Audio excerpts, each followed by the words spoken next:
الحمدللہ، اللہ تعالیٰ کا لاکھ لاکھ شکر ہے کہ مالک الملک نے اپنی یاد کی توفیق اور موقع عطا فرمایا۔ لاکھوں اور کروڑوں درود حضرت محمد مصطفیٰ صلی اللہ علیہ وآلہ وسلم پر، جن کے فعل مالک الملک نے یہ مہربانی عطا فرمائی۔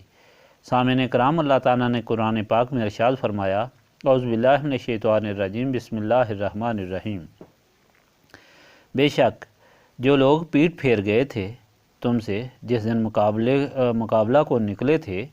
دونوں لشکر، تو پھسلا دیا تھا ان کو شیطان نے ان کے کسی عمل کے سبب، اور بے شک معاف فرما دیا اللہ تعالیٰ نے، یقیناً اللہ تعالیٰ بہت بخشنے والا نہایت حلم والا ہے۔ اے ایمان والو، ان لوگوں کی طرح نہ ہو جاؤ جو کافر ہوئے اور کہتے تھے اپنے بھائیوں کو جب وہ سفر کرتے یا جہاد کرتے کہ اگر وہ ہمارے پاس ہوتے تو نہ مرتے، نہ مارے جاتے، تاکہ بنا دے اللہ تعالیٰ ان کو حسرت ان کے دلوں میں، اور اللہ تعالیٰ ہی زندہ کرتا ہے اور مارتا ہے،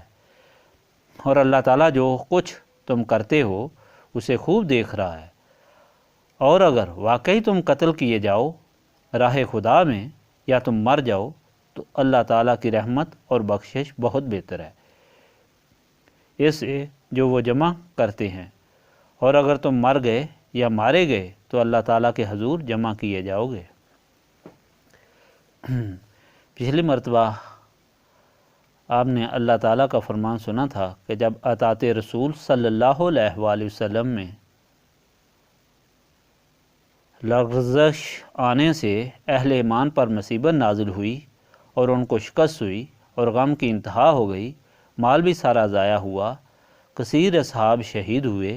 اور حضور پاک صلی اللہ علیہ وآلہ وسلم زخمی ہوئے، ان کے شہید ہونے کی خبر پھیلی جس سے عاشقان رسول کے لیے قیامت برپا ہو گئی،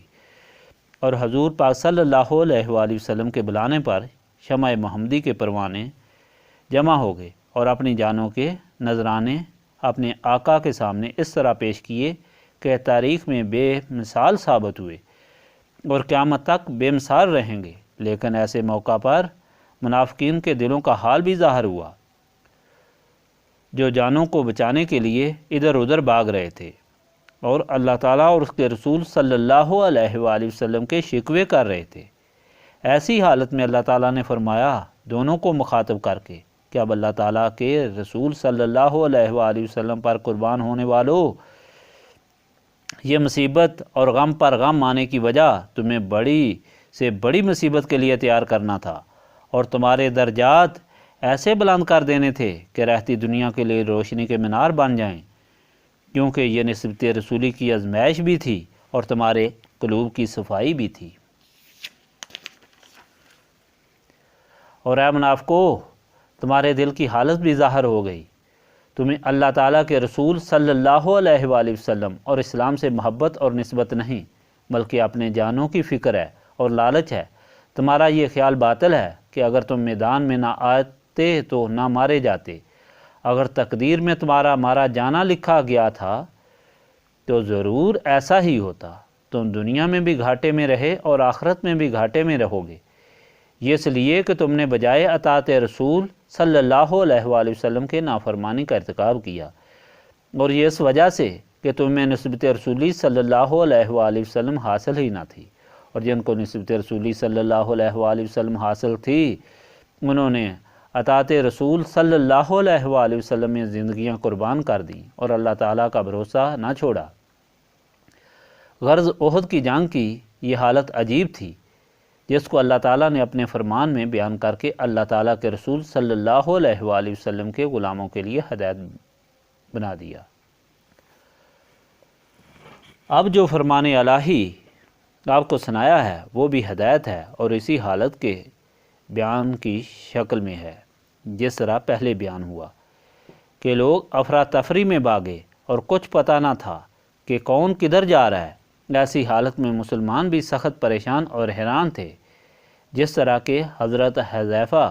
کے والد کو شہید کر دیا۔ سب میدان میں ادھر ادھر تتر بتر ہو رہے تھے، کچھ تو وہ تھے جو درہ چھوڑ کر آئے اور ساری مصیبت کا سبب بنے، کیونکہ ان سب کے دلوں میں اللہ تعالیٰ کی بندگی اور رسول پاک صلی اللہ علیہ وآلہ وسلم کی محبت تھی۔ اور دل سے منافق نہ تھے بلکہ مومن تھے، تو اللہ تعالیٰ نے ان کی یہ غلطیاں معاف فرما دی اور فرمایا کہ شیطان انسان کا دشمن ہے جس نے اتنے اچھے انسانوں کو بھی پھسلا دیا۔ اس لیے اللہ تعالیٰ نے معاف فرما دیا کیونکہ وہ معاف کرنے والا اور بخشش فرمانے والا ہے، اپنے بندوں سے محبت کرنے والا ہے۔ اپنے ان بندوں کو معافی عطا فرمانے اور ان کی صفائی بیان فرمانے کے بعد پھر اپنے بندوں کو بھی نصیحت فرما رہا ہے کہ دیکھو، پہلے شیطان نے تم کو پھسلایا ہے، وہ تمہارا دشمن ہے، اس نے تمہارے باپ آدم علیہ السلام کو بھی پھسلایا تھا، اس لیے اس سے ہوشیار ہو جاؤ، وہ ہمیشہ تمہارے ساتھ برسر پیکار رہے گا۔ اب کہیں تم کو پھر گمراہ نہ کر دے اور تم کفار اور منافقین کی طرح یہ کہنے لگو کہ اگر تمہارے لواحقین جنگ میں نہ آتے تو نہ مارے جاتے۔ موت اور زندگی اللہ تعالیٰ کے ہاتھ میں ہے، جب موت آئے تو جس جگہ لکھی ہے، جس وقت لکھی ہے ضرور آتی ہے، جس طرح لکھی ہے اس طرح آتی ہے، اس لیے تقدیر پر ایمان پختہ رکھو اور اللہ تعالیٰ کے رسول صلی اللہ علیہ وآلہ وسلم کی اطاعت میں ہر وقت کمر بستہ رہو، اسی میں تمہاری نجات اور کامیابی ہے۔ دوسری طرف بھی دیکھو،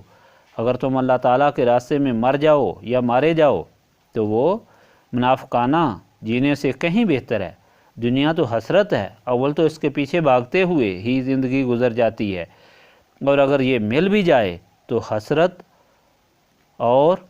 یاس دے کر جاتی ہے۔ آج تک کوئی دنیا کی کوئی چیز ساتھ لے کر نہیں گیا، البتہ افسوس اور حسرت ضرور لے کر جاتے ہیں، لیکن اس کے مقابلے میں جو اللہ تعالیٰ کے راستے میں مرے یا مارے جاتے ہیں وہ تو دونوں جہانوں میں سرخرو اور کامیاب ہوں گے۔ جنت الفردوس ان کا ٹھکانہ ہوگا، ہمیشہ کی زندگی ہوگی، قیامت میں 70 انسانوں کی شفاعت کا اختیار ہوگا اور سارے لواحقین کے لیے باعث فخر ہوں گے۔ اور پھر یہ کہ اللہ تعالیٰ کی راہ میں شہید ہونے والے کی ایسی مدد ہوتی ہے کہ شہادت میں اسے اتنا بھی درد نہیں ہوتا جتنا کہ ایک سوئی چبھنے سے ہوتا ہے۔ سب سے بڑی بات یہ ہے کہ اس کے بعد ایک دن ایسا آنے والا ہے کہ جس دن سب نے اللہ تعالیٰ کے سامنے جمع ہونا ہے، خواہ وہ گھروں میں مریں، چھپتے اور ڈرتے مریں، دنیا کے لالچ میں مریں، یا اللہ تعالیٰ اور اس کے رسول صلی اللہ علیہ وآلہ وسلم کی رضا اور حکم میں اپنی جانیں دے کر یہ موت کا ذائقہ چکھیں۔ پھر اس دن کیا حال ہوگا دونوں طبقوں کا، ایک وہ جنہوں نے اللہ تعالیٰ اور اس کے رسول صلی اللہ علیہ وآلہ وسلم کی محبت اور حکم کو عزیز سمجھا اور اپنی جان کا نذرانہ پیش کیا، اور دوسرا وہ طبقہ جس نے اللہ تعالیٰ اور اس کے رسول صلی اللہ علیہ وآلہ وسلم سے منافقت کی، دنیا کو ترجیح دی، لیکن دنیا بھی نہ ملی اور موت بھی آ گئی۔ یقیناً پہلا طبقہ اس وقت ایسی خوشی اور لذت میں ہوگا جس کا تصور اس دنیا میں ممکن نہیں، اور دوسرا طبقہ اس ذلت اور رسوائی میں ڈوبا ہوگا جس کا اب اندازہ نہیں ہو سکتا۔ اس لیے اللہ تعالیٰ نے دونوں جہانوں کی رسوائی سے بچنے اور دونوں جہانوں کی عزت حاصل کرنے کے لیے احد کے تاریخی واقعہ کو بیان فرما کر اپنے بندوں کی ہدایت کا سامان عطا فرمایا، لیکن حالات کو بغور دیکھنے سے یہ بات واضح ہو جاتی ہے کہ یہ سرخروئی، کامیابی اور دونوں جہانوں کی عزت اللہ تعالیٰ پر بھروسہ سے ملتی ہے، اور اللہ تعالیٰ پر بھروسہ رسول پاک صلی اللہ علیہ وآلہ وسلم کی اطاعت سے حاصل ہوتا ہے، رسول اللہ صلی اللہ علیہ وآلہ وسلم کی اطاعت نسبت رسولی صلی اللہ علیہ وآلہ وسلم سے ہی ممکن ہے، جس کی وجہ سے خوف، لالچ اور دنیا کی محبت سے انسان آزاد ہو کر سلامتی ایمان سے زندگی گزارتا ہے۔ یہی وجہ ہے کہ یہاں نسبت رسولی صلی اللہ علیہ وآلہ وسلم کی تبلیغ کی جاتی ہے اور اسے حاصل کرنے کے لیے یاد الہی کرائی جاتی ہے، کیونکہ نسبت رسولی صلی اللہ علیہ وآلہ وسلم صاف سینوں کو ملتی ہے اور اللہ تعالیٰ کی یاد سے سینے صاف ہوتے ہیں۔ استغفر اللہ العظیم الذی لا الہ الا هو الحی القیوم واتوب الیہ۔ استغفر اللہ العظیم الذی لا الہ الا هو الحی القیوم واتوب الیہ۔ استغفر اللہ العظیم الذی لا الہ الا هو الحی القیوم واتوب الیہ۔